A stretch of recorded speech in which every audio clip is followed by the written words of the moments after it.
하나님의 크신 축복이 함께 하시기를 바라겠습니다. 어제 저녁에는 사경회를 마치고 집으로 돌아가는데 사경회 기분이 좀 나더라고요. 무슨 말씀인지 이해하시죠? 눈이 얼마나 펑펑 내리는지 정말로 좋은 저녁이었습니다. 저 어릴 시절에 저희 아버지를 따라서 긴 시간은 아니었습니다만 사경회 손잡고 가던 그 시절이 그리워졌습니다. 정말로 참 사경에 참 좋은 경험을 하는 저녁이었다고 생각됩니다. 어제 저녁에는 제가 우리 믿음으로 말미암는 너희와 새 천사의 기별이라는 말씀으로 드렸습니다. 믿음은 무엇이라고 그랬습니까? 우리가 대상자를 분명히 알아야 된다. 대상자에게 우리가 믿고 바라는 것인데 그 대상자에게 바라는 것이 뭐라고 그랬습니까? 우리는 의였는데 의는 예수님의 죽으셔서 살아나신 것, 그것을 바라는 것이기 때문에 이 믿음으로 말미암아 의롭게 된다는 것은 행위로 될 수가 절대로 없다. 그 행위하는 것은 뭐에 도전하는 것이다? 하나님의 생명을 사역하는 그 사역에 도전하는 것이기 때문에 결코 있을 수 없다라고 말씀을 드리면서 우리가 그러면 행함은 필요 없는가? 그것이 아니다. 행함은 어떤 것이라고 했습니까? 우리가 죽은 것이나 마찬가지이기 때문에 마치 호흡과 같은 것이기 때문에 생명이 있는 사람에게서는 생명이 있는 것과 똑같은 것이 행함이다라고 제가 말씀을 드리면서 우리의 믿음이 자라기 위해서는 기도와 말씀 연구를 끊이지 말아야 되며 우리가 믿음이 흐트러지지 아니하기 위해서는 어떻게 해야 된다? 믿음의 주여 또 온전케 하시니 예수를 바라봐야 되고 믿음의 도리이며 사도이시며 대제사장이신 예수를 깊이 생각해야 한다라는 것이 어제 저녁에 제가 말씀드렸던 것입니다. 오늘은 요한계시록 14장 우리 첫째 천사의 기별은 한번 쭉 읽어보십시다. 같이 낭독을 하시면 좋겠다고 생각이 됩니다. 낭독을 같이 하신 다음에 창조신앙과 새 천사의 기별이라는 제목으로 말씀을 드리도록 하겠습니다. 요한계시록 14장 6절부터 7절까지 있는 말씀을 우리 다 같이 합독하시도록 하겠습니다. 다 펴셨죠? 시작. 또 보니 다른 천사가 공중에 날아가는데 땅에 거하는 자들 곧 여러 나라와 족속과 방언과 백성에게 전할 영원한 복음을 가졌더라. 그가 큰 음성으로 가로되 하나님을 두려워하며 그에게 영광을 돌리라. 이는 그의 심판하실 시간이 이르렀으니 하늘과 땅과 바다와 물들의 근원을 만드신 이를 경배하라 하더라. 오늘 첫째 천사의 기별은 우리가 계속 공부해 왔습니다만은 하늘과 땅과 바다와 물들의 근원을 만드신 이를 경배하라 하는 기별이 어떤 기별이라는 얘기입니까? 모든 족속과 나라와 족속과 방언과 백성에게 전할 영원한 복음이다라는 얘기입니다. 그래서 오늘 창조주 하나님을 경배하라. 창조주 하나님과 새 천사의 기별이라는 말씀입니다. 요한계시록 찾지는 않겠습니다. 3장 14절에 있는 말씀 보면 라오디게아 교회의 사자에게 하나님께서 편지하시기를 아멘이시오 충성되고 참된 증인이시오 하나님의 창조의 근본이시가 가라사대라고 되어 있습니다. 하나님의 창조의 뭐가? 근본이신 이가 가라사대라고 말씀하고 있습니다. 그래서 라오디게아 시대도 누구를 찾아야 된다는 얘기예요? 우리 시대에도 창조의 근본이시고 새 천사의 기별의 핵심도 창조주를 경배하라라는 말씀입니다. 왜 주님께서는 미래 사실을 이미 잘 아시고 이 요한계시록이 주어질 때는 언제입니까? AD 1세기경이에요. AD 1세기경인데 지금 현재 우리가 언제 살고 있습니까? 라오디게아 교회는 1844년부터 우리에게 적용된다고 하니 벌써 1800~900년 전에 이런 기별을 주신 그 선지자의 또 하나님의 그 기별이 의미가 무엇이냐는 겁니다. 어떤 의미에서 이렇게 주셨느냐는 얘기예요. 자, 그 의미는 1260년이 지나면서 긴 종교 암흑 시대가 지나면서 1798년부터 1260년까지 사단이 또 다른 가면을 쓰고 있습니다. 그 가면은 어떤 가면이었냐니까 사람을 그냥 억압하고 또 종교의 짐을 가득 지우고 하는 그런 가면이었어요. 그러나 그 가면이 서서히 벗겨지면서 이 사단은 어떤 가면을 또 만드느냐 하면 참 이 가면은 엄청난 가면이라고 생각해요. 진화론이라는 이상한 진리를 하나 만들어냅니다. 진화론은 누가 만들기 시작하게 착안하게 되었느냐 하면 영국에 우리가 잘 알다시피 찰스 다윈이라는 사람이 22세에 1831년에 22세 되던 해에 1831년에 어떤 일이 있었습니까? 세천사의 기별이 막 외쳐지게 되는 그때예요. 그때에 22살 되던 해에 그가 박물학자로서 영국 군함 바이글호를 타고 온 세계를 돌아다니면서 약 20년간 자료를 수집해서 한 책을 만들어냅니다. 1859년 11월 24일에 종의 기원이라는 한 책을 만들어요. 그 종의 기원이 내용은 어떤 내용이냐면 생명은 무생물, 생물이 아닌 것에서 생물로 자연 발생한다. 이 자연 생명의 자연 발상은 딱 한 번만 있다는 게 두 번 있죠. 한 번만 있고 그 자연 발생에서 바이러스, 박테리아 아주 조그마한 것들이 나오는데 그것들은 동물, 식물들에게 무관하지 않고 다 연결이 된다는 그런 얘기예요. 그러면서 그것이 조금 더 커지면 어떤 얘기입니까? 원생동물에서 후생동물이 나왔다라고 해요. 원생동물이라는 말은 무엇이냐니까 단세포 동물에서, 저도 생물학적으로 잘 모릅니다. 단세포 동물에서 후생동물, 다세포 동물로 나왔다라고 하면서 척추가 없는 무척추 동물은 척추동물은 무척추 동물에서 나왔다라고 그렇게 이제 이론을 펴면서 척추어류에서 양서류, 양서류에서 파충류, 파충류에서 조류나 포유류로 진화되었다라는 이런 이론들을 만들게 된 겁니다. 참 이 이론은 정말 하나의 뭐에 불과하냐니까 하나의 이론이고 사상에 불과한데 이 이론이고 사상에 불과한 것이 현대 과학에서 얘기하기를 진화론이 나오기 이전 상태로 돌아갈 수 없을 만큼 돼버렸다 그랬습니다. 그 말씀은 무슨 말입니까? 진화론이 나오기 이전에는 어떤 일이 있었는데요. 창조자 하나님을 그래도 알고 좀 모든 것은 하나님께서 만드셨다는 것을 어렴풋이나마 인정을 했는데 이제는 이 사상이 들어옴으로 뭐 하게 됐다는 거니까 모든 생물은 뭐로 자연적으로 됐다라는 그 상태로 돌아가게 됐다라고 그만큼 큰 영향을 끼쳤다라는 얘기입니다. 얼마 전에 오래됐습니다. 오래전입니다. 과학 잡지를 제가 하나 보면서 세계에 10개의 중요한 발명이 있더라고요. 과학에서 10개의 그 10번째가 뭐냐면 1번째는 진화론인데 10번째가 무엇이냐면 만유인력의 법칙이라고 그래요. 만유인력의 법칙, 뉴턴의 만유인력의 법칙.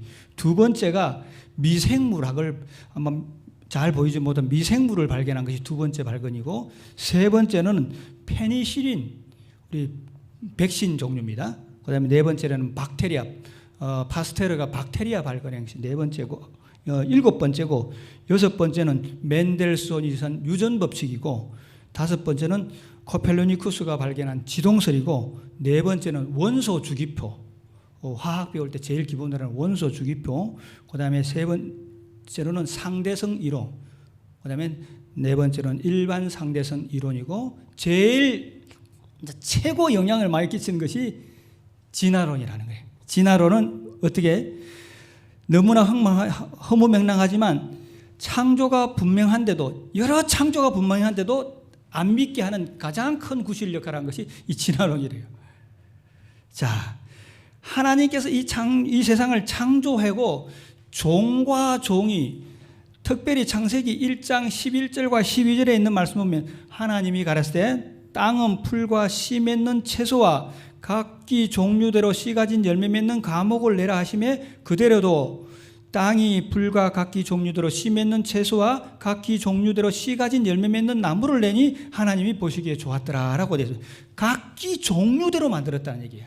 나무는 나무, 또 나비는 나비, 또 나방이면 나방, 각기 종류대로 만들었는데 진화론은 그렇지 않다는 거예요. 다 종이 섞여서 나온다는 얘기입니다. 각기 종류대로 나온다는 이 얘기만 해도 아마 오늘 하루 종일 해도 모자랄 정도로 이론 우리가 증명할 것들이 너무나 많습니다. 몇 가지만 제가 과학적인 사실이라서 몇 가지만 얘기하겠습니다. 육하식물이라는 게 있는데 멕시코에 가면 육하식물이라는 것이 있는데 그것은 오직 육하나방에 의해서만 수분이 된대요. 그런데 육하식물은 육하나방에 의해서만 수분이 되는데 이 이론에 따르면 나방은 뒤에 나오고 식물이 먼저 나와야 되기 때문에 진화론에서는 육하식물은 뭐 존재할 수 없다라는 얘기예요. 이론이 안 된다는 얘기예요. 호주에 인도네시아에 가면 커다란 라플레시아 꽃이 있다고 합니다. 아주 커다란 꽃인데 꽃 지름이 9m래요. 얼마나 크겠습니까? 꽃 지름이. 무게가 꽃 한 송이가 6.8kg래요. 꽃 한 송이만 둬도 아마 손이 쪼개야 되는지 모르겠습니다. 그런 꽃과 같은 장소에 아주 조그마한 좀개구리 밥이라는 꽃이 있는데 그 꽃은 높이가 0.05mm, 0.05cm, 0.05cm고 0.05cm에서 0.04cm 정도니까 1cm가 아니라 거기 같이 존재한다. 현미경으로 봐야 볼 수 있는 그 꽃이 이게 이해가 설명이 안 된다는 얘기입니다. 그리고 우리가 알다시피 나무의 수종이 결코 변하지 않는데요. 포도나무는 포도나무, 오렌지나무는 오렌지나무, 잣나무는 잣나무 그대로 가지 오렌지 나무가 잣나무가 된다든지 잣나무가 오렌지 나무가 되지 않는다라는 말씀입니다. 장미 종류에도 수천 가지가 있는데 이런 모든 것들이 다 뭐 하면서도 알면서 보면서도 뭐 사상이 딱 들어가 가지고 진화론의 사상이 다 들어가고 종에서 종은 이미 이동되었고 그 종 가운데서 발전되었다라고 하는 이론들이 사람의 생각권에 딱 들어가게 되었다라는 얘기입니다. 그러면서 파스텔러라는 사람이 어떻게 했냐니까 무생물에서 유생물이 나올 수 없다는 것을 이미 증명을 했습니다. 그러나 이론들이 그 한번 들어가니까 그것이 안 바뀐다라는 그 말씀입니다. 그리고 뭐 물리학자들이 늘 하는 얘기들이 하나 있습니다. 무슨 말씀이냐면 열역학 1원칙이라는 것인데 에너지 보존의 원칙이라는 얘기인데 이 세상에 있는 모든 에너지는 소멸될 수 없으면 총체가 하나이다라는 그런 열역학 1원칙과 두 번째로는 엔돌로피 법칙이라 해서 이 에너지나 어떤 일들이 낮은 상태로 진행되는 낮은 상태로 유지되는 쪽으로 진행된다는 발전하지 않는다는 얘기입니다. 그러나 진화론은 어떤 얘기? 발전해 간다는데 그거와 정역형되는 그런 어떤 사상들이 평평하게 되었으며 이것이 그때의 사상이면 좋겠는데 자, 이 책이 이번에 이제 저자가 송경상이라는 이 책 한번 보셨어요? 아마 보시면 조금 어려우실 거예요. 이 송경상이라는 우리 훌륭하신 분이 쓰셨는데 쓴 이유가 있어요. 왜 썼느냐 하면요. 자기가 학생들을 가르쳐 보니까요. 중고등학교 때는 교회를 잘 나오는데 대학교를 가면서부터 교회를 잘 안 나오는 것을 발견한 겁니다. 이유를 알아보니까 창조주 하나님이 그들의 마음 가운데 깊이 들어와 있지 않기 때문에 그렇다는 것을 알았어요. 왜 그러느냐 하면요. 자, 금색입니다. 2006년도에 나온 책인데 만들어진 신이라는 책이 나왔어요. 그 책은 누가 쓰느냐 하면 옥스포드 대학의 석자 교수인 돈킨스라는 박사님이 쓰셨는데 그분이 쓴 책의 내용은 뭐 다 읽지는 못하지만 책의 내용은 신이란 원래 존재하지 않았는데 인간이 스스로 만들어낸 망상의 작품이 창조주이라고 인간이 스스로 누구를 만들었다는 신을 만들었다라고 이렇게 얘기를 해요. 그 다음에 그분이 똑같은 책을 썼는데 눈먼 시계공이다라는 책을 썼는데 내용은 어떻다니까 인간은 신의 작품이 아니라 단순한 자연 선택의 결과물이라고 주장하면서 창조주 하나님의 최고의 작품인 인간은 눈먼 시계공의 우연한 작품으로 비유하여서 파렴치한 표현을 하고 있어요. 인간은 아주 고귀한 작품인데 어떤 얘기를 하고 있다는 얘기입니까?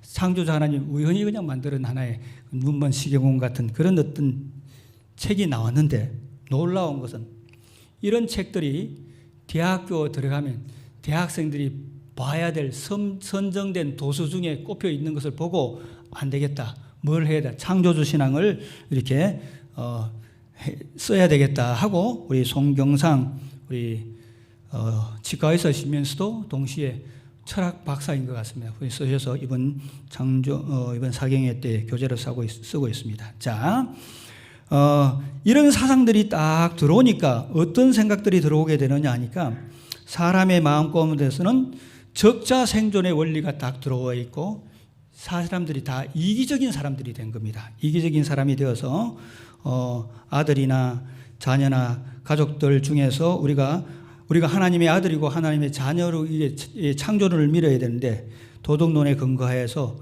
고행과 수행을 함으로 우리가 의롭게 된다는 이런 사상들이 교회 안에 다 들어오고 또 특별히 잘한 것은 벌 주고 잘한 것은 상 주고 못한 것은 벌 주고 하는 권선징악의 법칙들 또 구복신앙의 법칙들이 이런 것들이 다 신앙 안에 들어오는 것을 보게 되었다라는 말씀입니다. 자, 그런데 하나님께서는 천하를 창세기 1장에 있는 말씀을 보면요. 창조하실 때 어떻게 창조하셨느냐 하면요. 자, 창세기 1장을 잠깐 창조 얘기를 잠깐 하고 우리가 말씀을 좀 드리도록 하겠습니다.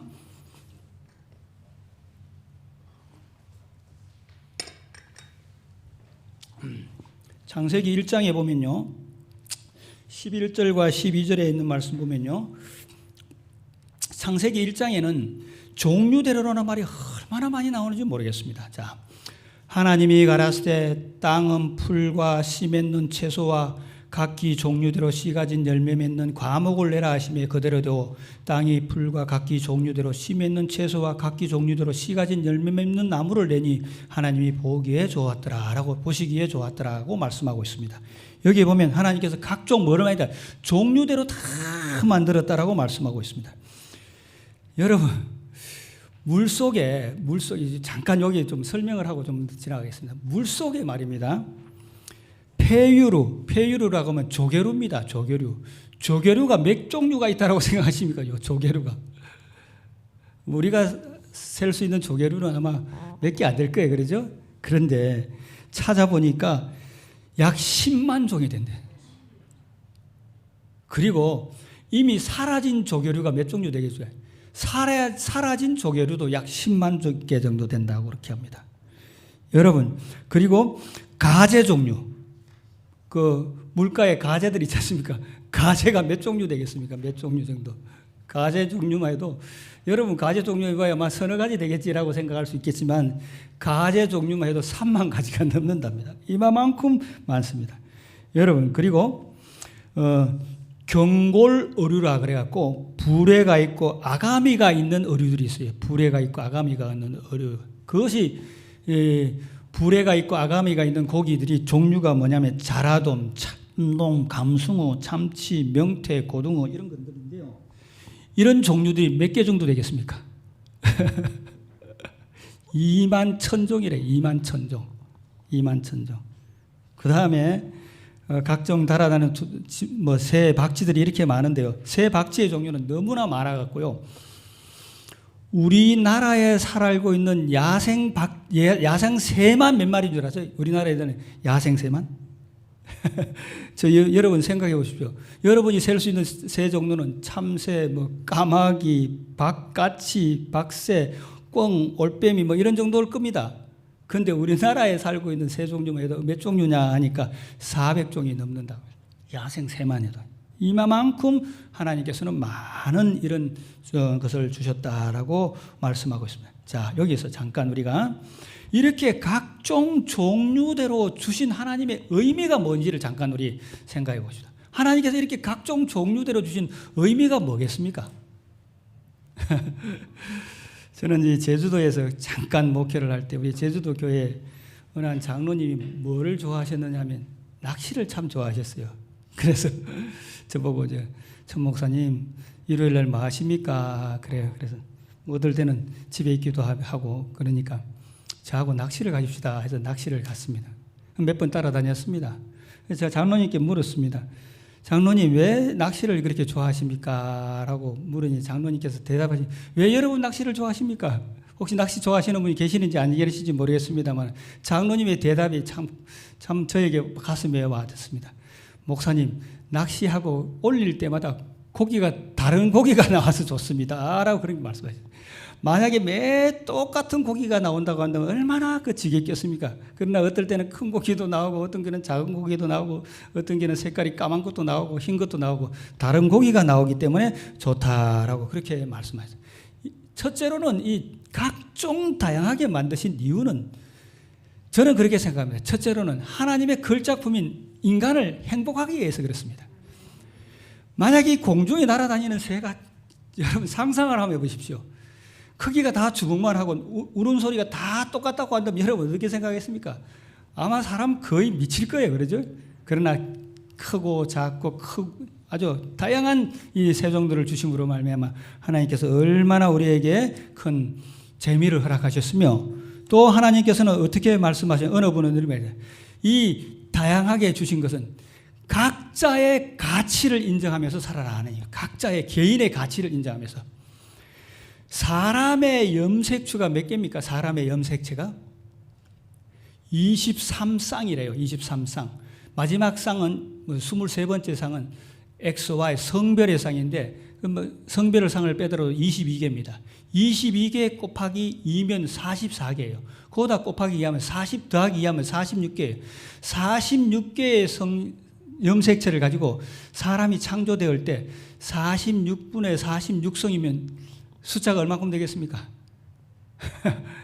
계산이 안 되는 겁니다. 계산이 안 되는데 어떻게 어느 분이 말씀하셨냐니까 나라는 사람은 창조 이후에 태어날 수 있는 유일한 사람이라는 얘기예요. 나와 똑같은 사람은 창조 이후에 한 사람도 태어나지 못한다라고 말씀하십니다. 그래서 우리가 어떻게 이 말씀을 이해해야 되니까 나 자신의 가치를 이해할 뿐만 아니라 동시에 타인의 가치를 이해하고 존중함으로 말미암아 정말로 삶의 보람을 가지시고 삶의 희망을 가지시고 내가 살아야 되겠다는 그 마음을 가지고 사셔야 한다는 얘기입니다. 종종 사람들이 어떤 마음을 가지고 삽니까? 나는 왜 태어났지? 나는 뭐야? 나는 살 가치가 없어. 이러면서 후회하면서 살아갑니다. 그러나 그러하게 살 것이 아니라 나는 유일한 사람이기 때문에 살아야 될 가치가 있다. 나 자신의 가치를 이해할 뿐만 아니라 나 자신의 가치를 이해하게 되면 또 어떤 마음이 생깁니까? 타인의 가치를 이해하게 됩니다. 타인의 가치를 존중하면서 서로 보완의 관계들로서 살아가야 된다라고 하시면서 세상에서 가장 큰 불행 중에 하나가 무엇입니까? 세상에서 일어나고 있는 큰 불행 중에 하나가 전쟁이라고 그래요. 전쟁. 이 전쟁인데 전쟁은 왜 일어나느냐 하면 사람들이 이렇게 말씀하고 있습니다. 나의 가치는 중요하지만 당신의 가치는 중요하지 않습니다. 우리나라도 외세의 침입이 많이 받았지 않습니까? 특별히 이 일본이라는 나라의 침입을 많이 받았습니다. 그때 이 일본 민족들이 우리를 생각하기를 어떻게 생각하고 침략해 왔겠습니까? 우리 민족은 괜찮지만 한 민족은 안 된다. 이런 정신이었기 때문에 이 전쟁이 일어나는 것 중에 가장 큰 것은 남의 가치를 인정하지 못하기 때문인데 우리는 하늘나라에서 또 이 땅에서 살면서 나의 가치를 아마 하늘나라에 가면 여러분과 저는 하나님의 구속함을 받은 사람이기 때문에 가장 고귀한 사람 중에 한 사람이 될 것이라고 생각됩니다. 그런데 이렇게 표현되어 있습니다. 시대의 소망 343페이지에는요. 시대의 소망 343페이지에는 사단의 왕국은 완력의 왕국이다. 사람마다 다른 사람을 자신의 전진의 길을 막는 장애물로 간주하거나 자신이 더 높은 자리에 오를 수 있는 디딤돌로 생각한다. 사단의 왕국은 남을 뭐로 생각한다는 거예요? 이용 가치로 생각한다는 거예요. 그러나 우리 하나님께서는 하나님의 나라는 이렇게 다양한 이 종류를 만드신 것은 나의 가치도 인정할 뿐만 아니라 타인의 가치를 완벽하게 인정해 주면서 서로의 가치들을 존중하는 그런 사회가 되어야 되는데 서로의 가치가 가장 존중되고 있는 곳이 있습니다. 어디예요? 서로의 가치가 가장 존중되고 있는 사회가 있습니다. 사회라고 표현하면 좀 곤란하지만 집사님 어디신 것 같아요? 예? 물론 하늘나라이고 이 땅에서 교회입니다. 교회는 사람의 가치가 가장 완벽하게 인정해 주는 곳입니다. 그래서 이 의정부교회 성도님들은 우리 사경 집회를 통해서 나의 가치도 인정할 뿐만 아니라 타인의 가치도 잘 인정해주는 그런 것들을 연습하게 되시고, 아마 이런 연습을 통해서 우리가 어디에 가게 될 것입니까? 하늘나라에 가게 되면 우리 하늘나라에서 타인의 가치를 잘 인정해주는 그런 우리 삶을 영원히 맛보게 되는 좋은 결과가 있으리라고 생각이 됩니다. 두 번째로는 하나님께서 이렇게 각종 다양한 것을 만드신 것은 왜 그렇게 말씀하셨느냐 하면, 불필요한 경쟁심을 버리기 위해서 다양하게 만드셨다는 거예요. 꼭 누군가는 다 필요하다는 얘기예요. 사람들이 언제 불행해지기 시작합니까? 여러분, 갑자기 잘 살다가 언제 불행해지기 시작됩니까? 이런 얘기들이 있더라고요. 내는 잘 살고 있는데 옆집에 어떤 사람이 뭐를 샀어? 벤츠를 사니까 불행해져요. 물론 그런 분들은 안 계시지만 세상의 사람들은 그런 분들이 종종. 우리 아이들 잘 자라고 있는데 옆집에 아이가 어디에 들어갔어요? 좀 좋은 대학 들어가면 불행해지기 시작합니다. 그 의미는, 그거는 우리하고 아무런, 우리 아이들 어떤 우리 자녀들하고는 큰 상관이 없는 일인데, 필요 없는 불평등들 때문에 뭐하게 생각합니까? 세상이 불행해지고 그렇게 하는데요. 어떤 사람들이 얘기하기를 이렇게 표현이 됐습니다. 사람이 행복하게 살려면요, 정신적인 것, 보이지 않는 것에 자기의 삶을, 행복을 추구하는 사람들은 행복해지더라는 얘기입니다. 다시 말하면 사랑하고 또 공유하고 주는 것, 이런 것들의 기쁨을 가진 사람들은 행복하게 살지만, 갖는 것, 집이나 재산이나 좋은 옷이나 좋은 차나 이런 것들을 갖는 사람들은 결코 행복해지지 않는다는 얘기입니다. 그것은 가지면 가질수록 더욱더 불행해지더라는 얘기입니다. 영어에요, 소유라는 그 의미는 영어로 private라는 뜻이에요. private인데, private라는 말이 어디에서 나오는가? 프리베라라는 말에서 나와요. 라틴어 프리베라라는 말에서 나왔는데요. 라틴어 프리베라는 어떤 의미냐니까 빼앗는다는 뜻이에요. 빼앗는다. 남의 것을 빼앗는 사람들은 뭐 하느냐니까 자꾸 자신이 불행해지더라는 얘기입니다. 그래서 불필요한 경쟁심을 버리고 남의 성공에도 말할 줄 알고 박수 칠 줄 알고 당신도 잘 되고 나도 잘 되고 하는 그런 깁들을 서로 살아가게 하기 위해서 주님께서 이렇게 각종 종류대로 다양하게 만드셨다라는 얘기입니다. 사단의 세계에서는 진화론의 이론은 뭐만 살아남는 겁니까? 강자만 살아남아요. 성자만 살아남습니다.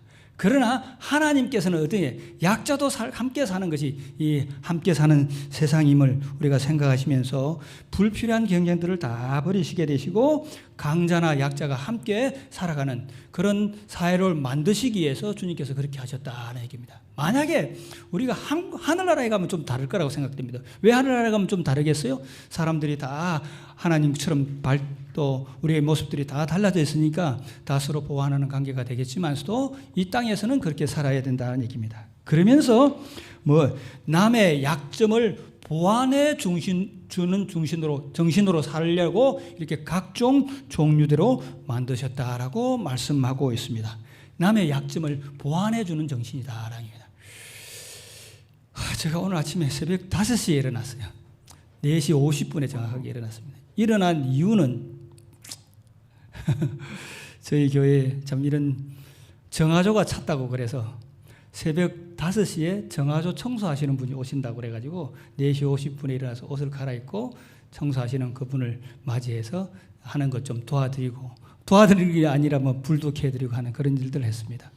그러면서 그분이 하시는 일들을 쭉 보면서 제가 어떤 생각을 하게 되냐니까, 물론 사회적으로 좀 그렇긴 하지만 제가 생각을 저런 분들이 없었다고 한다면, 오늘 아침 우리 집 앞에 쓰레기를 치워가시는 분들이 없었다고 한다면 이 사회가 우리의 집 앞이 어떻게 될까라는 그런 생각들을 좀 하면서 저 사람도 존경하고 저 사람의 장점이 무엇이며 나의 약점은 무엇인지, 나의 장점은 무엇이고 저 사람의 장점은 무엇인지를 서로 알고 보완해가는 그런 일들을 하면 얼마나 좋겠는가라고 생각을 하면서 경영학에 어떤 말이 나오느냐니까 시너지 효과라는 말이 나옵니다. 시너지 효과. 시너지 효과라는 것은 첫 번째 출발이 무엇이냐입니까?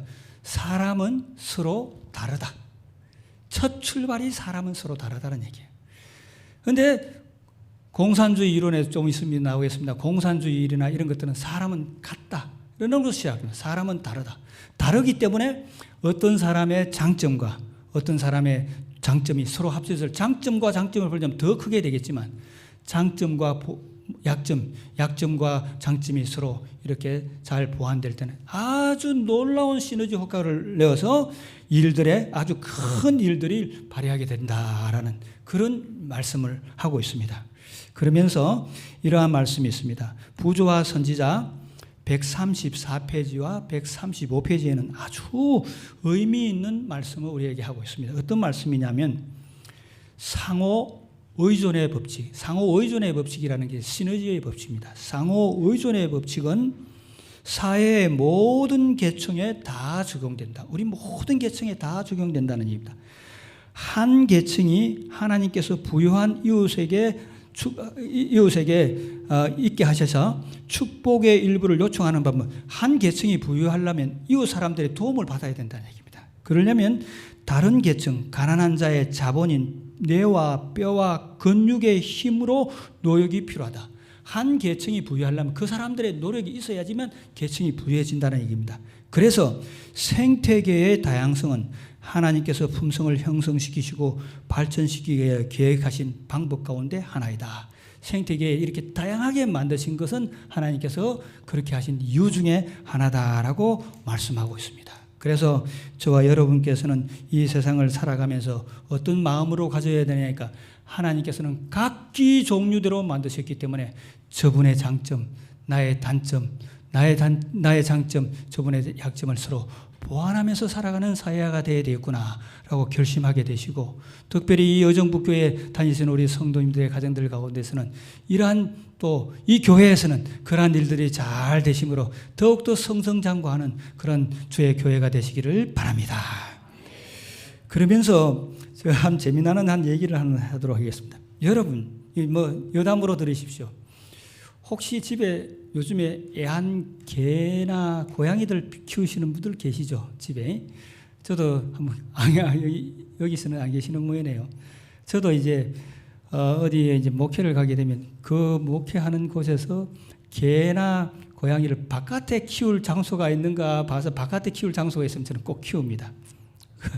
한 번은 재밌는 일이 한 번 있었습니다. 어떤 재밌는 일이 있었느냐면요. 제주도에서 한번 제주도는 대전에서 그런 일이 한번 있었는데 저희 장인어른께서 진돗개라고 하는 거를 하나 선물을 해주셨어요. 조그마한 개였습니다. 조그마한 개였는데 아침에 저희 집이 3층이었는데 개가 없는 거예요. 그래서 이 개가 어디로 도망갔나 그랬더니만 어디로 가야 되니까 3층 저희 집 창문 밑에 딱 와 있더라고요. 이 얘가 주인 밑에서 자고 싶어서 그랬구나. 그래가지고 제가 이제 개집을 흘러가지고 3층으로 올라올 수 있는 통로를 이렇게 만들어줬습니다. 비가 오지 않는 이상 거기서 계속 자더라고요. 이 참 충성된 개구나 하는데, 그런데 더욱더 재미있는 것은요, 2마리를 키워봤어요. 1마리를 키우지 않고 똑같은 종류 2마리를 키우니까요, 얼마나 한 마리 키우는 거에 2배 이상 더 2배가 뭐예요? 얼마나 재밌는지.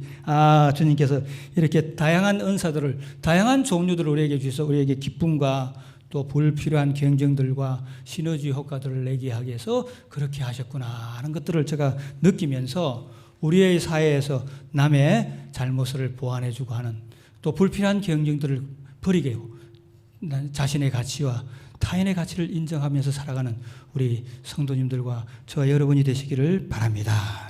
진화론의 기초는 어떤 기초냐니까 사람을 짐승으로 본다고 되어 있습니다.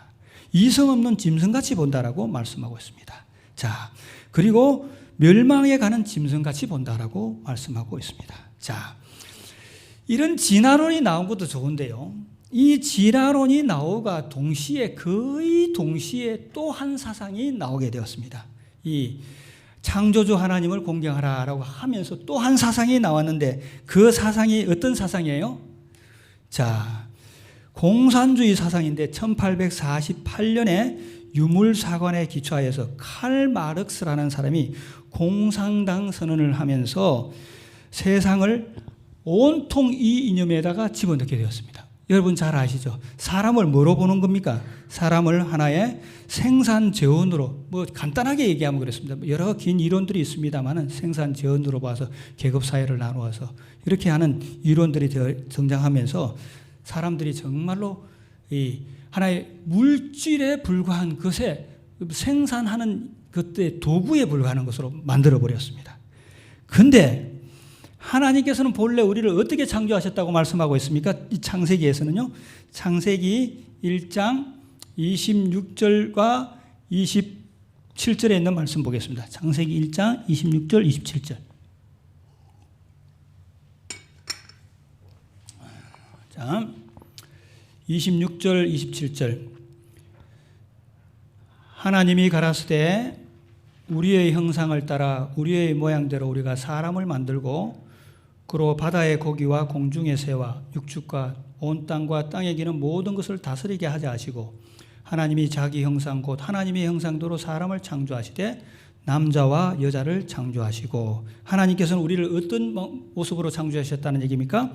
하나님의 모습대로 형상대로 창조하셨다라고 말씀하고 있습니다. 부조와 선지자 46페이지와 47페이지에 있는 말씀은 이런 말씀이 있습니다. 사람은 외모나 품성에 있어서 모두 하나님의 형상을 지니게 될 것이다. 그리스도만이 하나님의 본체의 형상이시나 사람은 하나님의 모양으로 지음을 받았다. 그리스도만이 하나님 형체의 본상이시나 사람은 뭐로 살았다? 사람은 하나님의 모양으로 지음을 받았다라고 말씀하고 있습니다. 우리의 모습이 좀 추해 보이기도 하고 그렇게 하더라도 주님께서는 우리를 자신의 형상대로 만드셨다라고 하시면서 교육에는 이렇게 표현되어 있습니다. 참 이 교육의 말씀을 들을 때마다 우리의 이상이 얼마만큼 높아져야 되는지를 분명하게 잘 말씀하고 있습니다. 하나님의 이상에 도달하려는 강한 욕구를 가질 때 그는 하늘처럼 높고 우주처럼 넓은 교육, 현세에서 끝나지 않고 내세까지 계속될 교육이 계속될 것이다. 성공적인 학생에게는 이 땅의 예배 학교에서 보다 높은 단계의 학교로 지나갈 수 있는 자격을 보장해주는 교육을 펴게 될 것이다 라고 말씀하시고 있습니다. 하나님께서는 우리에 대한 이상이 하늘처럼 높고 우주보다 더 높게 올라가는 것이 그분의 이상이다라고 말씀하셨습니다. 그래서 현세에서 우리가 이 땅에서 그 교육들을 잘 받게 되면 하늘나라에서 더 높은 이상으로 나아가게 될 것인데 그때는 어떻게 되냐니까 우리가 하나님을 닮아가고 형상을 닮아가면 가면 갈수록 하나님은 더 높은 곳에서 우리는 계속 하나님을 바라보게 될 것이고 하나님을 따라가게 될 것이다 라고 그렇게 말씀하고 있습니다. 하나님께서는 그렇게 사람들을 만드셨다라는 얘기입니다. 그런데 진화론 주의자들은 어떻게 또 공산주의자들은 어떻게 말씀하느냐니까 사람은 하나의 물질에 불과하고 사람은 하나의 진화에 불과하다. 하나의 실수로 나타난 것에 불과하다라고 하면서 사람은 가망이 없다라고 말씀하고 있습니다. 그렇지 않다라는 얘기입니다. 우리가 창조주 하나님을 바라보면 사람이 전혀 달라집니다. 여러분과 나의 삶 속에서 창조주 하나님이 우리의 마음 가운데 자리 잡으면 우리의 인생이 완전히 달라집니다. 자, 찰스 다윈이라는 사람이에요. 1833년에 세계를 다니면서 31년부터 세계를 다니면서 33년에 어디에 가게 됐냐니까 남양군도 남태평양 섬에 가서 무엇을 발견하냐니까 아주 미개한 사람을 발견한 거예요. 마치 사람을 잡아먹기도 하고 사람이 거의 짐승과 비슷한 그런 모습으로 사는 모습을 본 거예요. 저희들도 그런 모습들을 보면서 어떻게 생각했느냐니까 사람에게서 뭐를 못 찾았냐니까 원숭이에서 사람으로 되어가는 그 모습을 못 찾았는데 이 사람들이 원숭이에서 사람으로 연결되는 고리가 될 것이다 생각해서 각종 자료들을 잘 수집해서 가서 남양군도 어디에 가면 이런 사람들이 있는데 이 사람들이 사람과 원숭이 사이에 고리다라고 그렇게 하고 가져간 겁니다. 그런 다음에 30년이 지난 후 그곳에 다시 가보니까 사람들이 전혀 달라지니까 왜 전혀 달라졌을까? 자기가 깜짝 놀라요. 왜 전혀 달라졌을까라고 보니까 존 패톤이라는 사람이 그곳에 가서 선교사를 했는데, 존 패톤이라는 사람은 영국 선교사회에서의 지원을 받아서 그곳에서 복음을 전했는데 사람이 완전히 달라졌더라고요. 사람이 정말로 창조주와 같은 그런 아름다운 모습으로 변화되어 있는 것을 보면서 정말로 이 사람은 창조주를 경배하면, 창조주를 바라보면 달라진다는 것을 그분은 인정하지 않았겠지만 사람들은 인정하게 되었다는 얘기입니다. 제가 진화론과의 창조론을 이렇게 얘기했지만요, 진짜로 진짜 과학을 하는 사람들은 무엇을 인정합니까? 창조론을 다 인정합니다. 인정하지 않는 사람들은 없습니다. 그리고 시대의 소망에서도 어떻게 말씀하고 있습니까? 천년계를 좋아하는 사람들은 보면요, 하나님이 존재한다는 증거를 무수하게 많이 볼 수 있습니다. 저도 간혹 이렇게 등산을 하면서 산을 오를 때마다 야, 이 아름다운 산 누가 만들었을까? 분명히 다 이해하게 됩니다. 저만 이해하시겠습니까? 다른 사람들도 다 이해합니다. 그러나 그들이 믿지 못하는데, 그들이 믿지 못하는 그들 가운데서 어떻게, 왜 사단은 창조론과 진화론과 이 공산주의를 만나서 사람을 이렇게 끌고 갈까라고 했을 때, 저는 개인적으로 이렇게 생각합니다. 이거는 순전히 저희 개인의 생각입니다. 오해하시지 마시기 바랍니다. 사단이 그런 어떤 전략을 쓴 이유는, 진화론은 자기 이기심을 발동하는 겁니다. 그리고 또 이 공산주의는 사람을 하나의 물질로 만드는 겁니다. 그러면서 이 세상 사람들을 어디로 끌고 가고 있느냐니까 돈이 최고다라는 것으로 끌고 가기 위해서 그렇게 만들지 않았나라고 저는 개인적으로 생각합니다. 참으로 제가 놀라운 일을 좀 하나 발견을 했습니다. 놀라운 일이라기보다는 참 놀라운 일 중에 하나가 어떤 일이었느냐 하면요, 저희 아이들이 참 어릴 때였습니다. 국민학 초등학교 1, 2학년 때, 그때에 그 반에 있는 아이들을 데리고 저희 집에 와서 한번 식사를 하도록 이렇게 했습니다. 그랬는데요, 식사를 하는 자리에서 그 아이들에게 제가 물었습니다. 얘들아, 이 세상을 살아가는데 가장 필요한 것이 뭔가라고 그렇게 물으니까 그 아이들이 이구동성으로 대답하는데 돈입니다. 제가 너무나 충격적이었어요. 그래서 그 아이들에게 제가 그렇게 얘기했습니다. 얘들아, 돈이 없이는 평생 살 수 있지만 돈 없이 평생 살 수 있습니까? 예, 산속에 가면 평생 살 수 있습니다. 그러나 하나님이 주시는 것을, 공기 무료로 주죠. 물, 그 다음에 쌀, 사람의 입으로 들어가는 것 중에서 하나님이 주시지 않는 것이 하나도 없다. 이것은 우리가 알고 살아야 된다라고 하니까 대답이 뭐라고 나오는 줄 아십니까? 쌀, 물, 공기, 돈으로 사면 되죠. 이 사상을 만들기 위해서 그렇게 하지 않았나라고 생각을 합니다. 그래서 주님께서는 이미 오래전에 마태복음 6장 24절에 어떻게 말씀해 놓았습니까? 잘 아시는 말씀입니다. 한 사람이 두 주인을 섬기지 못할 것이니 혹 이를 미워하면 저를 사랑하거나 혹 이를 중히 여기면 저를 경히 여김이라. 너희가 하나님과 재물을 겸하여 삼길 수 없느니라 라고 말씀하고 있습니다. 우리가 돈을 다 가지고 삽니다. 그러나 여기서 재물이 우상이 되어서는 안 된다는 얘기예요. 재물이 뭐가 돼야 되는데, 자기 삶에 필요한 것이 되고 남을 도와주는 일이며, 여러분 집에 돈 없으면 살 수 있습니까? 사실은 못 살아요. 왜냐하면 저희 자녀들도 학비도 내야 되고 또 오고 가고 하는 일들도 해야 되고 의식주도 다 해결돼야 되기 때문에 살 수 없습니다. 그러나 재물을 돈을 사랑함이 일만하게 뿌리라고 이렇게 돈을 너무 사랑하는 그 때문에 주님께서 이렇게 하지 않았나, 또 사단이 이렇게 만들지 않았나라고 저는 개인적으로 생각합니다. 그러면서 얼마 전에 제가 교회 진화문을 읽으면서 이 말씀을 발견했습니다. 재물을 사랑하면 위험해진다는 것을 그분은 알고 계십니다. 주님께서는 아신다는 얘기입니다. 이 애착 때문에 수많은 영혼이 파멸에 빠진다는 것을 아셨습니다. 돈을 사랑하는 부자는 오로지 화려한 것만 쫓아갑니다. 돈을 사랑하는 사람의 정신은 점점점 약해집니다. 라고 되어 있습니다. 하나님을 섬길 수 없게 한다라고 말하고 있습니다. 그래서 저와 여러분께서는 이 하나님께서 오래전에 얘기해 놓았던 우리 이 말씀에 의지해서 뭐를 진화론이 어떻게 되든지 또 공산주의가 어떻게 되든지 또 그거의 영향으로 우리가 돈이 이 세상에 마치 우상처럼 세워지더라도 좌지우지하지 마시고 마하게 되시는 하나님을, 창조주 하나님을 공경하게 되시고 창조주 하나님만을 경배하게 되시는 우리 성도님들 되시기를 바랍니다. 이 특별히요, 이 돈을 사랑하게 되면, 돈에 너무 깊은 애착을 가지게 되면 롯은 어떻게 됐습니까? 돈 때문에 결국은 망했어요. 우리도 돈 때문에 버릴 줄 알아야 되는 겁니다. 마찬가지로요, 이 돈을 너무 사랑하게 되면요, 짐승의 표를 받는 사람에게 그가 어떤 일을 하겠다고 했습니까?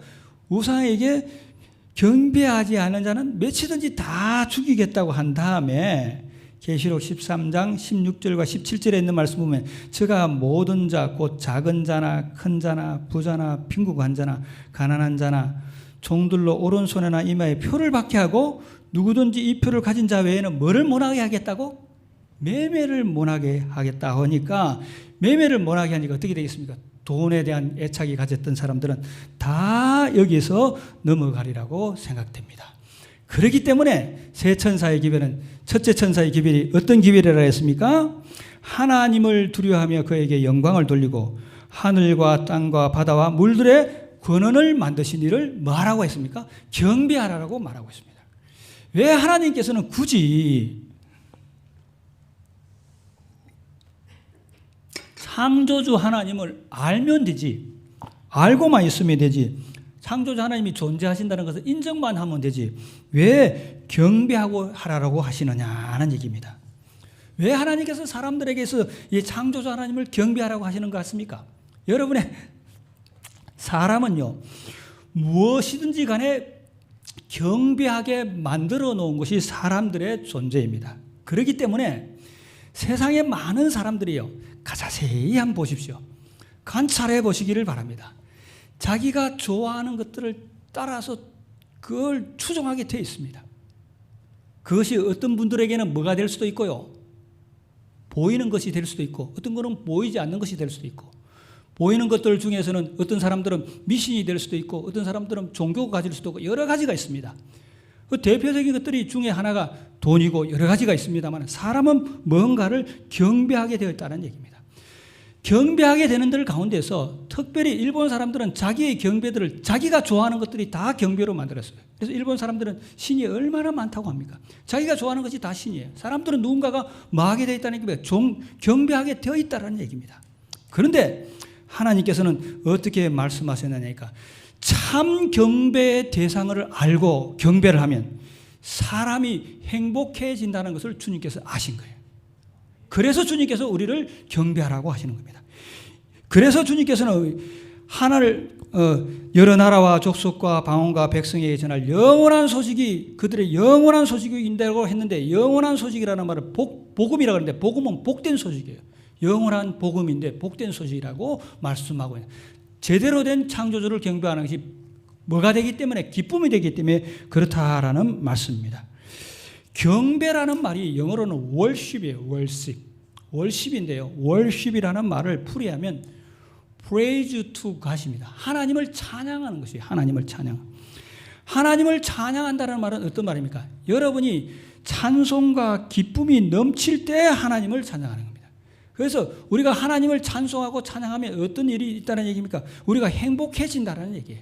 참 경배의 대상을 알면 행복해진다라는 그러한 말씀이에요. 그런데 사람들은 이 땅에서 참 하나님을 경배를 하지만, 뭐 그런 분들은 의정부 교회는 안 계시고 저희 교회도 없습니다만은, 교회에 올 때 내가 교회 안 가면 막 벌 받겠구나 하는 마음으로 오시는 분이 혹시나 계시지 않는지, 또 혹은 내가 이 교회에 다니는 것 때문에 우리 집 안 다니면 우리 집에 우환이 있을까 하는 그런 마음으로 오시지는 않는지 우리가 다시 한번 돌아보면서 내가 하나님을 경배함으로 정말 행복하고 하나님은 우리를 행복하기 위해서 그렇게 하고 계시다라는 말씀들을 생각하면서 물들의 근원을 만드신 이를 경배하는 것이 영원한 우리에게 기쁨이라는 얘기입니다.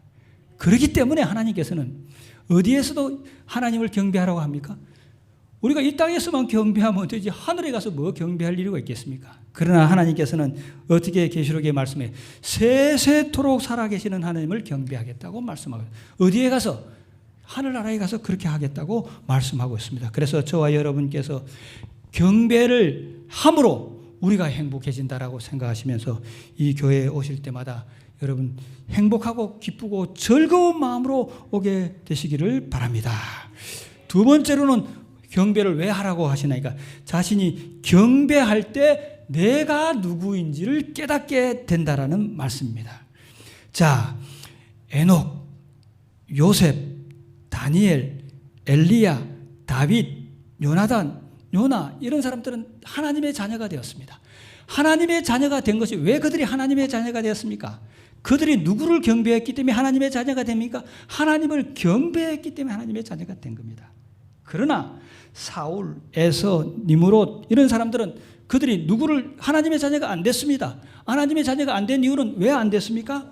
자기가 하나님을 경배하지 않았기 때문에 하나님의 자녀가 되지 않았다는 것을 우리가 알 수 있습니다. 사람은 누구를 경배할 때 그 사람이 내가 누구인지를 깨닫게 된다는 얘기입니다. 여러분, 그래서 이스라엘 백성들에게 주님께서 말씀하시기를 이사야서 1장 3절 소는 임자를 알고 나귀는 주인의 구유를 알고만 이스라엘은 나를 알지 못한다고 하면서 한탄을 하고 계십니다. 이 세상에서 많은 사람들이 그 마음에 하나님을 두기를 싫어하니까 어떤 상태가 되어 있다라고 말씀하고 있습니까? 로마서에 있는 말씀 하나 찾아오고 말씀을 드리도록 하겠습니다. 로마서 1장 28절부터 31절입니다. 로마서 1장 28절부터 31절. 자, 로마서 1장 28절부터 30절. 저희 마음에 누구를 두기 싫어하니 하나님 두기를 싫어하며 그 다음에 어떤 일이 일어난다고 되어 있습니까? 29절 불의, 추악, 탐욕, 악의가 가득한 자요 사기, 살인, 분쟁, 시기, 살인, 분쟁, 사기, 악독이 가득한 자요 수군수군하는 자요 비방하는 자요 하나님을 미워하시는 자요 능욕하는 자요 교만한 자요 자랑하는 자요 악을 도모하는 자요 부모를 거역하는 자요 우매한 자요 배약하는 자요 무증한 자요 무자비한 자가 되더라. 사람의 모습이 아니라 다른 모습으로 하나님께서 본래 사람의 형상과 모양대로 창조하신 그 모습이 전혀 다른 모습으로 가 있는 것을 볼 수가 있습니다. 그래서 우리가 하나님을 경배하는 것은 내가 누구인지를 알기 때문에 하나님께서 우리를 경배하라고 말씀하고 계신다라는 말씀입니다. 그리고 하나님을 계속 경배하게 되면 어떻게 일이 되느냐니까 우리가 계속 하나님의 은밀한 비밀들을 많이 알게 되고 하나님에게 새로운 진리들을 많이 알게 되기 때문에 하나님을 경배하라고 말씀하고 있습니다. 특별히 모세에게 주님께서 말씀하시기를 어떻게 모세가 하나님 당신이 누굽니까? 라고 물었을 때 하나님께서 말씀하시기를 너가 이 산에서 나를 섬길 때 너희가 알게 경배할 때 너희가 나를 알게 될 것이다 라고 하시면서 경배할 때 하나님에 대한 새로운 진리들을 새로운 사실들을 알 수 있게 된다라는 그런 말씀입니다. 그래서 요한계시록에서는 경배라는 말이 몇 번 나오니까 21번 나옵니다. 21번. 그래서 결국은 뭐에 대한 정쟁이가 경배에 대한 정쟁입니다. 그 누구에 대한 경배고 참 하나님에 대한 경배와 그렇지 못한 가짜를 경배하는 것으로 이 전쟁인데 그래서 계시록 첫배 천사의 기별은 하늘과 땅과 바다와 물들의 근원을 만드신 이를 경배하라고 하면서 우리에게 너가 나를 경배해야지만 너가 너대로 되고 내가 너를 구원할 수 있다라는 그러한 말씀을 계속하고 있는 것을 볼 수 있습니다. 뿐만 아니라 각 시대의 사람들이 멸망했는데 멸망할 때 뭐 때문에 멸망하게 되었냐니까 물론 마지막 경고의 기별 기별 안에 들어오지 않았어도 멸망을 당했지만 왜 멸망을 당했느냐 하면 참 하나님을 경배하지 않았기 때문에 멸망당했습니다. 대표적인 경우가 유대나라 사람들입니다. 유대나라 사람들이 말입니다. 2차 세계대전 때 히틀러에 의해서 몇만 명 정도 죽었다고 합니까? 약 600만 명 이상의 사람들이 죽었다라고 말하고 있습니다. 그들이 600만 명 이상의 사람들이 죽은 것이 왜 죽었느냐? 왜 죽었다고 보느냐 하면 빌라도가 예수라는 사람, 예수님을 앞에 놓고 그리스도라는 예수를 내가 어떻게 하라라고 했을 때 저희들이 어떻게 말할까? 십자가에 못 박아야겠습니다 하고 예수님을 십자가를 못 박았기 때문에 누구를 거절했기 때문에 예수를 거절했기 때문에 그 엄청난 일을 당했다는 것을 우리가 알 수 있습니다. 그 유대인들이 돈이 없어서 망한 것이 아니었습니다. 하나님을 뭐 했기 때문에? 거역했기 때문에, 하나님을 버렸기 때문에 망했다라는 얘기입니다. 출애굽 당시 애굽 나라는 얼마나 강한 나라였습니까? 세계 최강의 나라였습니다. 그러나 애굽 나라가 멸망하게 된 것은 왜 멸망하게 되었습니까? 바로가 모세를 따라왔던 사람들에게 하는 말이 무슨 말씀이? 여호와가 누구한테 내가 내 백성을 너희들을 보내겠느냐고. 그래서 하나님을 거역했기 때문입니다. 그러나 저와 여러분은 창조주 하나님을 경외하는 사람들입니다. 창조주 하나님을 경배하는 사람들입니다. 그런데 하나님을 경배하고 경외하는 사람들이 우리가 하나님께서 예배 받으시고 하나님께서 현존하고 계시다는 이 장소에서 지상의 왕들의 아련실에서도 하지 못할 일들을 혹시 하지는 않았는지 생각하시면서 두렵고 떨리는 마음으로 하나님을 경외하게 되시고 하나님을 경배하게 되시는 우리 성도님들 되시기를 바랍니다. 그래서 요한계시록의 첫째 천사의 계별은 하나님을 경외하며 두려워하며 그에게 영광을 돌리라. 하늘과 땅과 바다와 물들의 은을 만드시는 이를 경배하라고 강력하게 우리를 호소하고 있으며 이 호소에 들어오지 않는 사람들은 이미 뭐 했다니까? 무너져가는 바벨론에 속할 것이고 그들은 마침내 어디에 속할 것이요?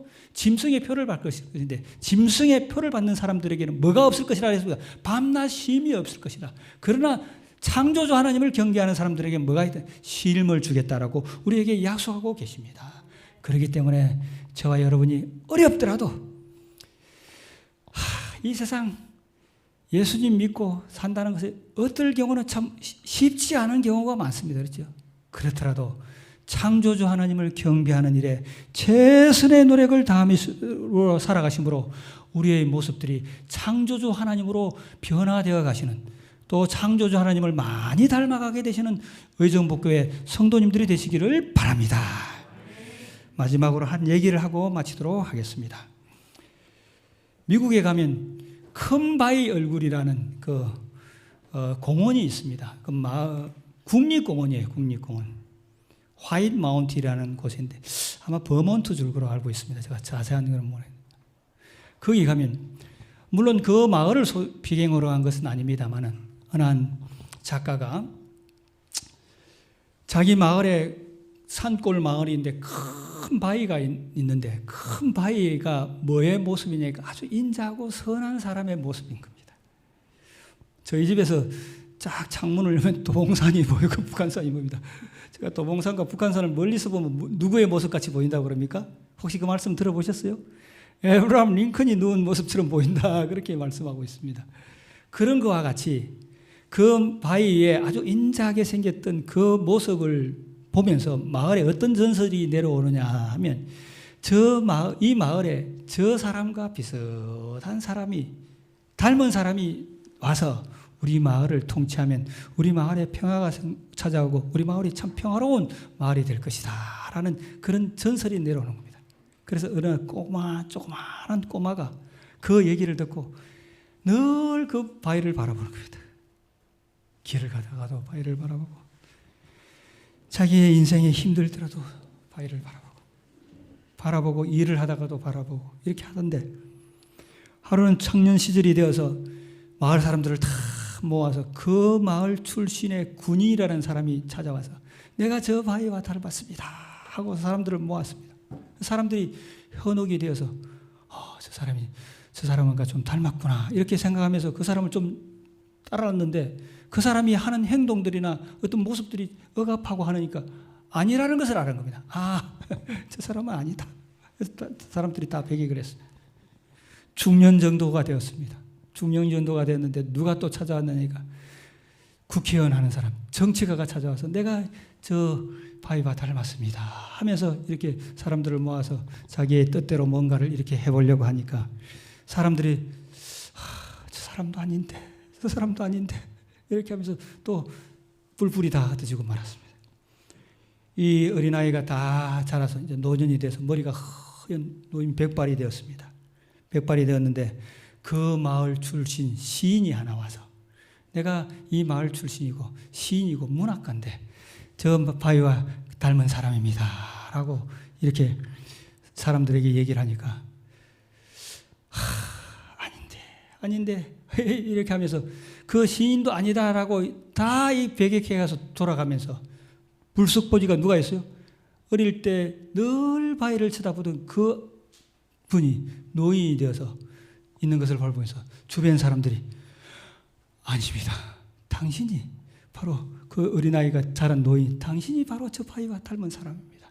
당신이 우리 마을을 통치하는 것이 좋겠습니다 라고 했던 조그마한 작가의 얘기가 있습니다. 여러분, 저와 여러분은 하나님의 창조의 선물입니다. 하나님께서 우리를 창조하신 것은 유일한 겁니다. 다른 어떤 거와 바꿀 수 없습니다. 유일한 이 창조물이 누구로 말미암아? 사단으로 말미암아 우리가 다 훼손되었습니다.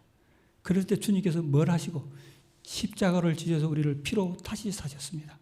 그렇다고 한다면 저와 여러분이 뭘 창조주 되시고 구속주 되신 예수 그리스도를 바라보고 경배하는 것은 당연한 일이라고 생각하시면서 창조주 되시고 구속주 되신 예수 그리스도를 매일매일 바라보게 되신 우리 성도님들 되시기를 바랍니다.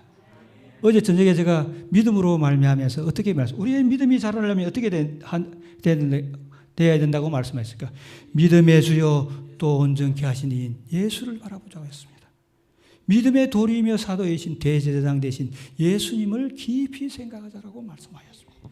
우리의 믿음과 우리의 모습과 우리의 삶이 영광처럼 환하게 빛나기 위해서는 주님의 믿음, 주님의 영광, 주님의 형상들이, 주님의 삶의 습관들이 재현되기 위해서는 예수 그리스도를 창조주 되신 그 하나님을 매일매일 바라봐야 된다는 사실들을 생각하시면서 믿음의 주여 온전케 하신 그분을 매일매일 깊이 생각해야 된다고 생각하시면서 바라보심으로 말미암아 변화되셔서 주님께서 보시기에 가장 사랑하는 가장 고귀한 백성으로서 하늘 창고에 다 들여지게 되시는 우리 의정부교회 성도님들이 되시기를 바라면서 오늘 저녁 말씀을 마치도록 하겠습니다.